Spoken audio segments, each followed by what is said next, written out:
Лето, лето, свето. Сонцето го најавуваше летото, а птиците со својата весела утринска песна насекаде се разнесе убава вест. Пристигна јуни, насекаде низ полето дзуни. Детските желби се ројат, секој сака да посети река, езеро, планина или море. Мајката ги повика своите девојчиња и им рече дека за неколку дена заминуваат на одмор.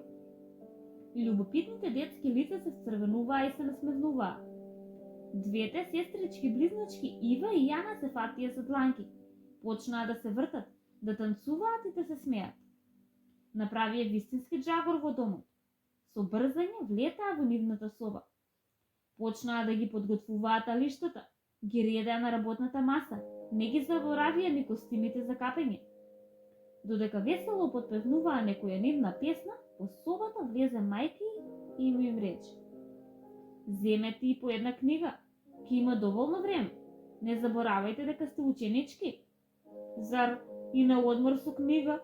Па ние заслуживме одмор, цела година вредно учевме. Ја завршивме годината со сите петки. Сега е време да се одмориме. А од септември ќе бидеме четврто одделение и ќе имаме многу за учење, рече Јана. Лето, лето, свето. Јас мислам дека на овој одмор ќе минеме без книга. Ќе собираме сили за нови подвизи. Затоа сакам да се забавуваме, да играме, да пливаме, да се сончаме, да запознаеме нови другарчиња, дополни Ива. Мајката залудно се обедуваше да ги убеди своите мали близначки. Немо ги покажа своите дланки кој ни во знак на одобрување.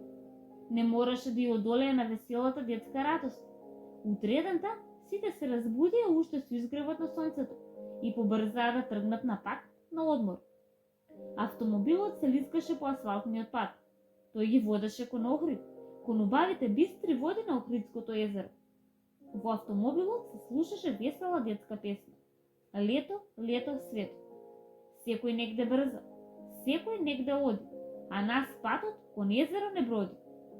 Ета така мина патот на семејството Ѓоргиеви, но и убавите денови од летото се покрај води, на убави песочни плажи со своето семејство.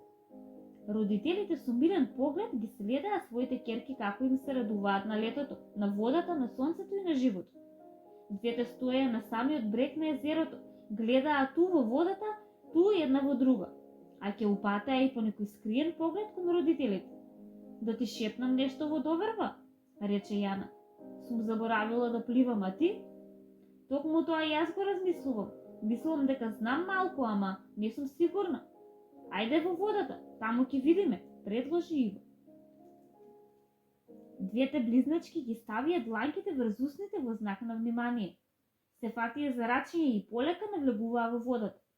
Водата ги заплиснуваше, ги галеше, ги мамеше.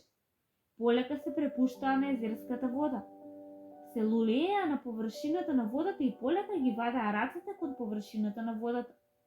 Потоа загрбуваа се посилно и посилно, замавнуваа со нозете, чувствуваа како водата ги прифаќа и ги држи на површина.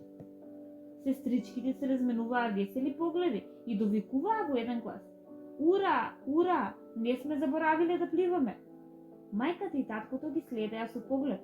На радости нема крај, а кога излегоа од водата, Ива рече: би сакала да напишам песна за водата, за езерото, ама мислам дали би можела. До сега никогаш не сме пишувале за тоа. Пишувавме само за пролетта, за животните, за цвеќињата. Јас мислам дека сега ќе напишеме уште една поубава песна. Затоа што ја почувствувавме водата, го почувствувавме езерото, а еве го чувствуваме сонцето, дополни Јана.